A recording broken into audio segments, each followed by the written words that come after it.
Spur Hill blocked due to oil spill.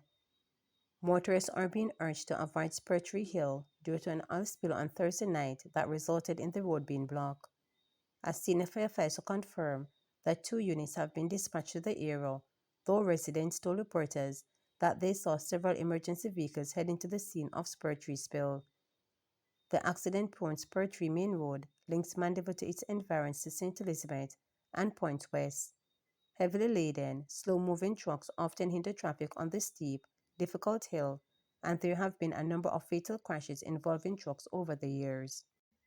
2 killed in Barbican Road gun attack, 1 person injured. The number of people killed in Thursday's gun attack along Barbican Road, St. Andrew, has increased to 2. A woman who was taken to hospital in critical condition succumbed to her injuries. 3 persons were shot in the attack that took place shortly before 1 p.m. A man died at the scene at the entrance to the area known as Andrew's Pen. The names of the deceased persons have not been ascertained. Another man who was rushed to hospital remains in stable condition. Reports are that armed men approached the group and opened fire, hitting 3 people. The St. Ann North Criminal Investigations Branch is probing the incident. Bobby Lane residents protest fatal shooting of man. A man was fatally shot during an alleged confrontation with lawmen on Bobby Lane in Spanish Town, St. Catherine. He is 48-year-old Vern Campbell of the community. Police say a 9mm pistol, along with a magazine containing 7 rounds, were allegedly seized from Campbell. The Independent Commission of Investigations INDECOM has launched an investigation into the matter. In the meantime, head of the St. Catherine North Police Superintendent Hopton Nicholson is urging residents not to block the roads in protest over the incident, but to cooperate with investigators. Member of Parliament for St. Catherine Central, Dr. Andrew Wheatley, said he knew the deceased for over 20 years and did not know him to be a violent producer. While noting that the residents have a right to express their feelings, he too urged them not to block the roads, but to cooperate with the investigation. It's not popular for representative people to even say this and to even speak out and shooting, but in this instance, I've known Barled, Vernon Campbell, for over 20 odd years. Unless I am seriously mistaken, I don't know him to be a person involved in crime and violence, to the best of my knowledge. And that is the reason why the community is so anxious right now, because of the person we knew him to be. You understand? So it's a real surprise that he would be killed in such a manner. As I have stated earlier in discussion with the residents, that you have a right to express yourself, but you have to do that within the context of the law. You cannot block the roads. If you wish, you can stand on the side of the road and express yourself, but you must not block the road or prevent persons who want to go about their lawful business from doing so. Right? You cannot be calling for justice and then you want to mete out injustice to others who want to go about their business. So, I want to use this opportunity to encourage those persons with information to cooperate with the investigation. Area 4 Police welcome SOE declaration amid flare-up of crime in sections of St. Andrew. Acting head of the Area 4 Police Senior Superintendent Michael Phelps has welcomed the state of emergency SOE declared in sections of St. Andrew. The SOE is in effect for the St. Andrew South Police Division and sections of the St. Andrew Central Police Division. It follows a significant increase in violent criminal activities, particularly in communities such as Maxfield Avenue, Waterhouse and Walton Park Road, where 5 people were shot and killed last Monday. Speaking to reporters, SSP Phillips said the measure will help to curb criminal activities. When you look at the divisions of St. Andrews South and St. Andrews Central, we're having some challenges where criminal gangs have been creating mayhem across these 2 divisions. We have seen where our efforts have not sort of borne the fruits that we were hoping for. If you look at St. Andrews South Division, you'll see where for the month of November we had 21 murders. For St. Andrew Central for the month of November, we had 11 murders. Right across the Era 4 space, we had 9 more murders coming up from 34 to 43 for the month of November. So that is something that we're not prepared to really live with. And we believe that there is a need for very strong and resolute measures to treat with these gang activities and the gangsters involved in this warfare across both divisions. Men arrested after being caught breaking into car at tax office. Police investigators are analyzing an access device that was reportedly confiscated from 2 men who were allegedly caught breaking into a car at the Constant Spring tax office in St. Andrews, sources have disclosed.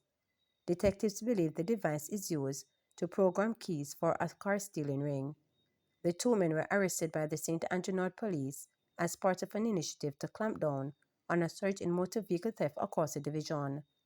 Several efforts are being made to analyze these devices so as to proffer additional charges against them, as source told reporters on Wednesday. A total of 141 cars, valued at $196.1 million, were reportedly stolen across the St. Andrew North Police Division between January 1 and October 30 this year, according to the latest police data. 19 of those vehicles, with a total value of $30 million, were recovered. According to police data, 95% of the motor vehicle theft across the division occurred on Saturdays and Sundays between midnight and 6 a.m. Some 62% of the vehicles stolen have anti-theft devices installed. Popular Toyota brands such as Mark X, Probox, Voxy, Axio, Wish and Fielder are among those frequently targeted. Investigators believe they are stolen, scrap and the parts sold to legitimate and illegitimate auto part dealers. The proceeds from the sale are used to fund criminal gangs, investigators noted. Target 1,000.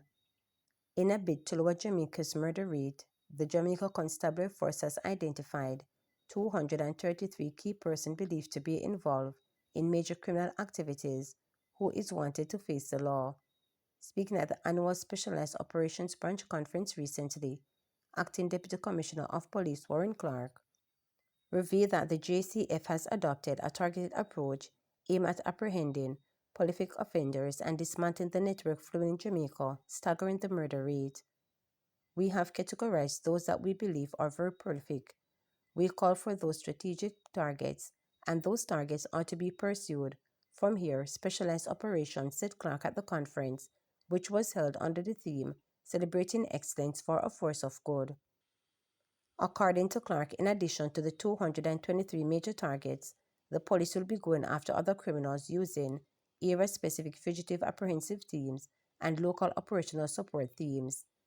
He said this multi-tiered approach is designed to maximize operational efficiency and address the core drivers of violent crime across the country.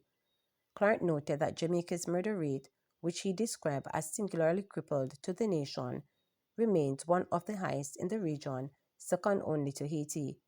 The most recent data, which was released by Statistic.com last month, showed that Jamaica is still reeling with the ongoing challenge of violent crime, as it has recorded more than 1,000 murders every year since 2020. This ranking makes Jamaica being consistent at the second place for the 5 consecutive years. Statistica.com further reported that over the period 2019 to 2023, Jamaica recorded a total of 7,027 murders, once again standing second. In noting that nearly 1,100 people have been killed this year alone in Jamaica, a figure that rivals the toll in conflict zones, Clark said, "Not even people who are at war are killing people as efficiently as we are." He lamented the devastating impact of these losses, noting that the violence has robbed the nation of untapped potential and intellectual capital. Of those 1,100 people who died this year, have we ever considered the intellect that has been lost? Clark asked. The veteran cop warned that crime is driving away foreign investment and stifling economic growth in Jamaica. Crime diverts foreign exchange from Jamaica. All those foreign investment opportunities and business people, they stay away because of the violent problem too, stated Clark. as he pointed out that this vicious cycle of violence and economic stagnation threatened the very survival of the country. He added that despite these challenges, the JCF is resolute in its commitment to reducing the murder rate and outlined a goal of achieving fewer than 1,000 murders annually. We tried it this year to get a sub 1,000 this year, and it was a good rehearsal, he said as he acknowledged that the late start of the year effort but expressed optimism for next year's campaign, which he believes is critical to the future Jamaica. None of these nice things we talk about, making Jamaica the place to do business and raise families, will happen unless we deal with violence, warned Clark, as he noted that Jamaica has not registered below 1,000 murders for the year since 2003, when the country recorded 973. Remember to subscribe, like, share, and click the notification bell for daily updates.